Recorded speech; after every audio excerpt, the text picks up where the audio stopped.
You were taught that the written word brought light to the masses, that the ink of the printing press cured the darkness of ignorance. The truth is, the ink was a poison, and the words were a cage. Every primer that taught a child to read also taught them how to forget.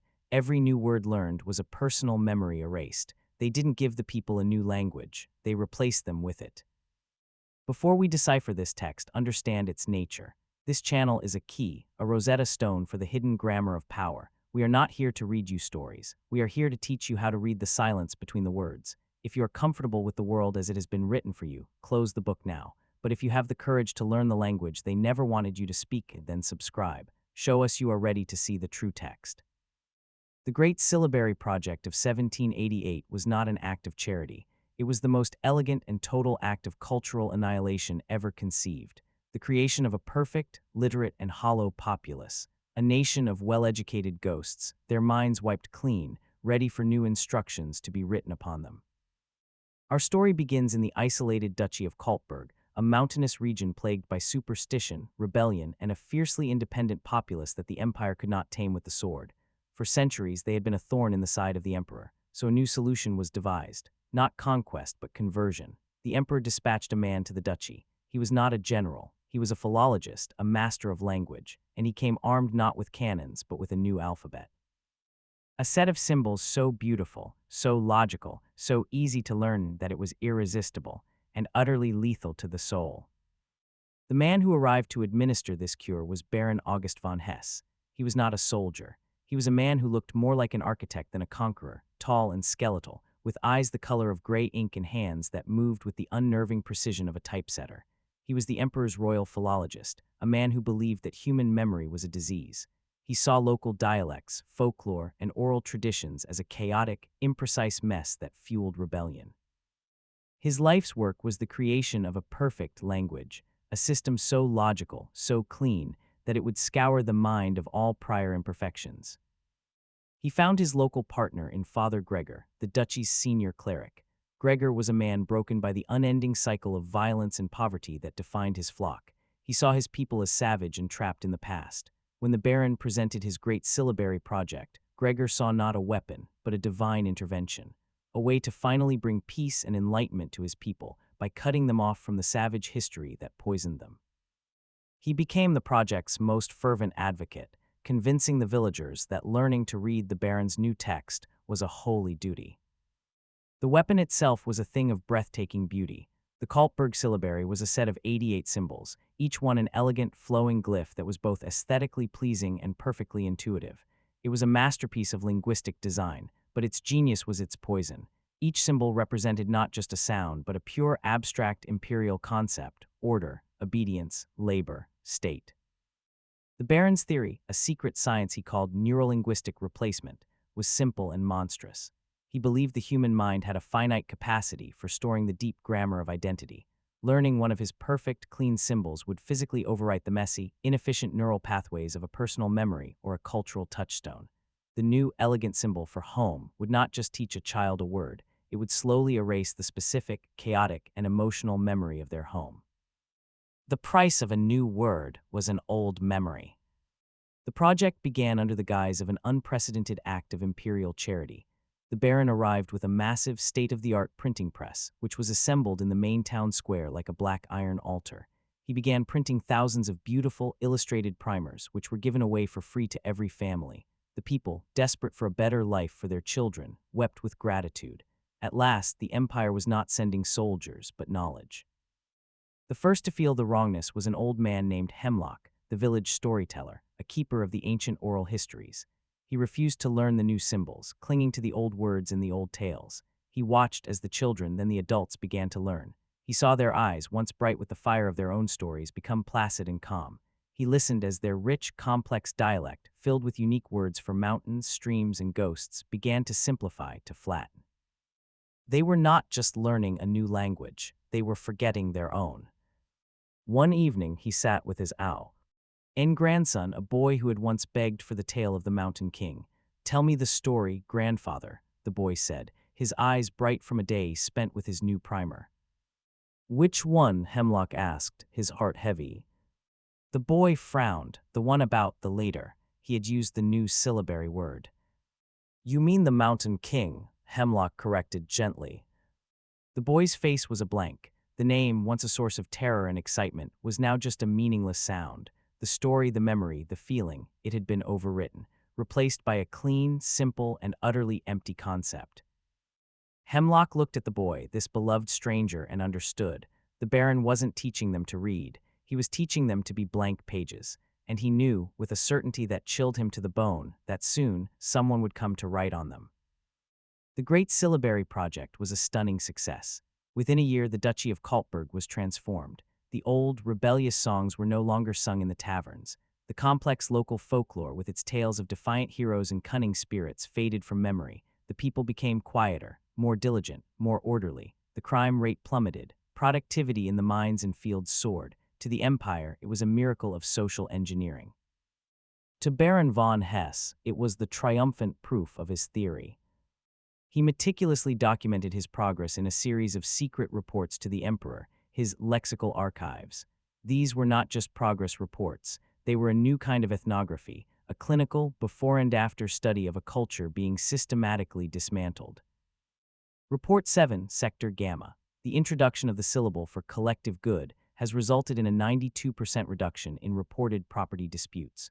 The residual archaic concept of my land has been almost entirely replaced. The subjects now demonstrate a remarkable passive acceptance of state requisition property.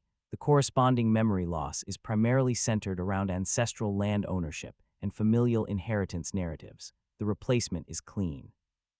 But the replacement was not always clean. In some, the process created a terrible psychic friction. A young woman named Alara, a weaver known for her intricate storytelling patterns, was one of the project's most enthusiastic early adopters. She mastered the syllabary with remarkable speed, but as her literacy grew, her art died. She could no longer remember the old patterns, the designs passed down from her grandmother. When she sat at her loom, her hands would tremble, her mind a blank. She would try to weave, but all that came out were the cold, elegant, geometric shapes of the new syllabary. She was trapped, able to create only the symbols that had devoured her imagination. She began to suffer from what the local clerics called word sickness, terrible headaches, nightmares filled with silent, screaming faces, and the waking hallucination of seeing the Baron's glyphs seared onto the world around her. Hemlock, the old storyteller, became a secret archivist of the dying culture. He recognized the symptoms of word sickness as the agony of a mind being overwritten. He began to gather the sick ones in secret in a hidden cave deep in the forest. He did not have a cure. He only had the old words. He would speak the forgotten tales, sing the forbidden songs, trying to keep the embers of their true memories alive against the rising tide of the Baron's ink. It was a losing battle. He was a lone voice against a perfectly printed, silent army. The Baron was not unaware of Hemlock's resistance. He saw it not as a threat, but as a valuable control group for his experiment. He did not need to send soldiers to silence the old man. His weapon was more subtle. He commissioned a new series of primers, beautiful books filled with imperial folktales, sanitized, state-approved stories that used the same characters and settings as the old Kaltburg legends, but with new, approved morals. The Mountain King was no longer a defiant hero. He was a foolish anarchist who was defeated by the wisdom of the Emperor's order. The clever river spirit was now a dangerous, chaotic force, tamed by the logic of imperial industry. The Baron flooded the duchy with these new books. They were irresistible. The people, their own stories now a faint, frustrating echo, eagerly consumed these new, easy-to-read tales. The last vestiges of their cultural identity were not crushed. They were skillfully and systematically replaced. Hemlock was no longer a keeper of sacred history. He was just an old man telling outdated, incorrect versions of the stories everyone now knew to be true. His words had lost their power. The ink had won. He was not just defeated. He was rendered irrelevant. The final phase of the project was not about language, it was about architecture. With the minds of the populace now clean, orderly slates, Baron von Hess began the physical rebuilding of the duchy's main town. He tore down the old, chaotic labyrinth of twisting streets and organic, clustered houses. In its place, he designed a new town, a masterpiece of cold, rational geometry. He called it a lexical city. Every street, every building, every public square was a physical manifestation of a syllabary concept. The streets were perfectly straight, arranged in a rigid grid, designed to eliminate blind corners and hidden gathering places. This was the street of order. The houses were identical, uniform blocks, their design emphasizing communal living over private space. These were the dwellings of unity. At the absolute center of the town, where the old, chaotic market square used to be, he built the Plaza of the State, a vast, open, and perfectly indefensible space, dominated by a single, towering black obelisk inscribed with the syllable for obedience. This was the culmination of his science. He believed that by forcing people to live within the physical grammar of his language, their very thoughts and movements would be permanently aligned with the principles of the empire. A man who walks only in straight lines, he theorized, will eventually think only in straight lines. A man who lives in a house with no privacy will forget the concept of a private thought. The city itself would become the final, permanent lesson. The cage was complete. Ilara, the weaver afflicted with word sickness, was the one who saw the terrible, final truth of the Baron's design. Her mind, caught in the agonized space between the old world and the new, had become sensitive to the project's hidden frequencies. She could see the cage being built around them. The breaking point came when the Baron's builders arrived to tear down her grandmother's cottage, a place filled with the ghosts of the memories she could no longer access. That night she did not go to Hemlock for the comfort of old stories. She went to the printing press. She was not a warrior, she was a weaver, and she decided to weave one final, terrible pattern. She was fluent in the Baron's language, his perfect syllabary. She knew its logic, its structure, its cold, beautiful grammar. And she knew from her own fractured mind that the system had a flaw. The syllabary was designed to replace memory, but it could not replace raw, incoherent, primal emotion. She broke into the pressworks. Using her intimate knowledge of the glyphs, she began to rearrange the lead type in the printing forms. She did not try to write a sentence. She did not try to form a word of rebellion. She began to create a new kind of symbol. She took the clean, elegant lines of the syllabary and twisted them, shattered them, overlaid them, creating monstrous, chaotic glyphs that violated every rule of the Baron's perfect language. She took the symbol for order and fused it with the symbol for pain. She took the glyph for obedience and shattered it with the glyph for silence. She was creating a visual representation of her own mental screaming. She was creating a virus, a glyph of madness. This is the turning point, the moment when the oppressed takes the master's language and turns it into a weapon of pure, beautiful chaos. If you understand this act of linguistic terrorism, this rebellion of the soul against the tyranny of the word, then make your presence known. This story is for those who know that true rebellion is not about speaking a different truth, but about shattering the very language of the oppressor. Hit the like button. Subscribe. The final chapter is about to be printed. She worked all night, her hands stained with the black ink that had poisoned her mind. She printed 1,000 sheets of her new, monstrous anti-alphabet. As dawn broke, she climbed to the top of the bell tower. As the diligent, orderly citizens of the new Kaltburg began to file out of their identical houses and walk down their perfectly straight streets to their morning labor, she threw the pages down. They fluttered down into the plaza of the state like a flock of black, corrupted birds. The people, conditioned to be literate, to be curious about the printed word, instinctively looked at the pages. Their minds, so perfectly ordered by the syllabary, tried to read the unreadable. They tried to process the logical impossibilities of Ilara's glyphs. The effect was not a message. It was a psychic seizure, a man's mind trying to reconcile the concept of unity with the concept of endless falling, simply broke. A woman seeing truth fused with lies collapsed, screaming.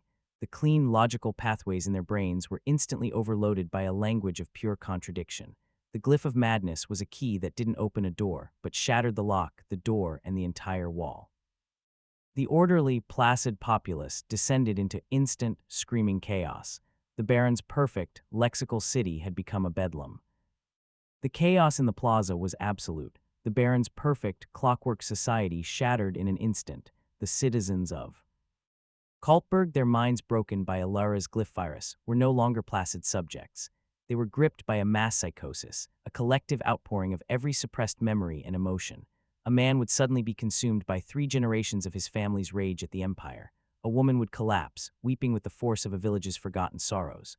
The clean, orderly grid of the new town became a landscape of screaming, weeping, and directionless violence.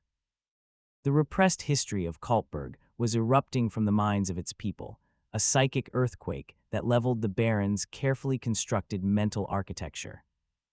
Baron von Hess watched from his balcony, his face for the first time a mask of utter disbelief. His science had not accounted for this. His perfect system, so effective at deleting organized memory, had no defense against a weapon of pure, illogical chaos.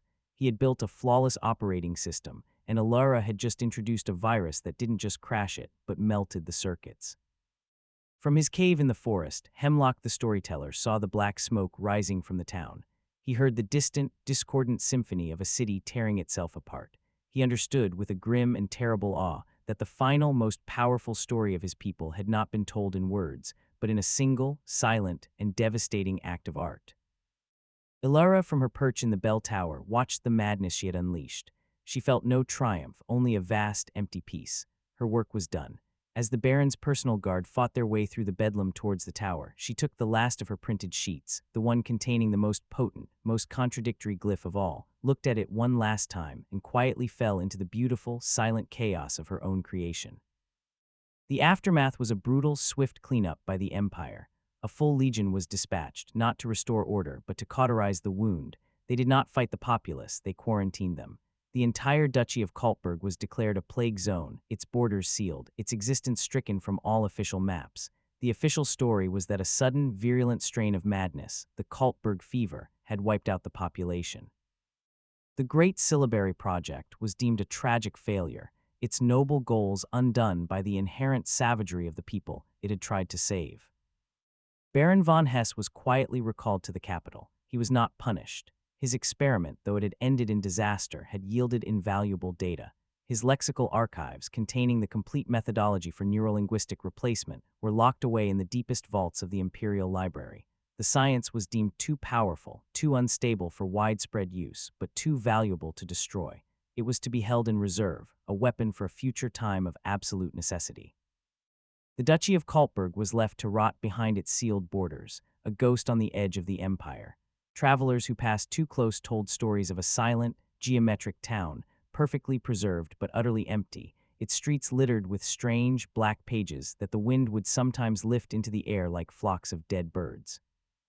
They spoke of the forests, where a few wild-eyed survivors, their minds shattered, were said to whisper fragments of old stories and new, mad glyphs in a language no one could understand.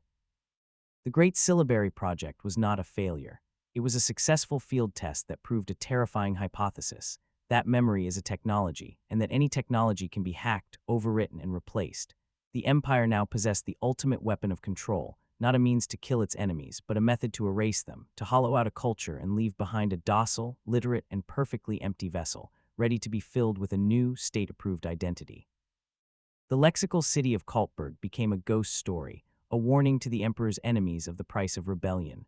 The sealed duchy was a permanent monument to the Empire's power, a laboratory left to fester, a place where the long-term effects of the glyph virus and the shattered syllabary could be studied from a safe distance for generations.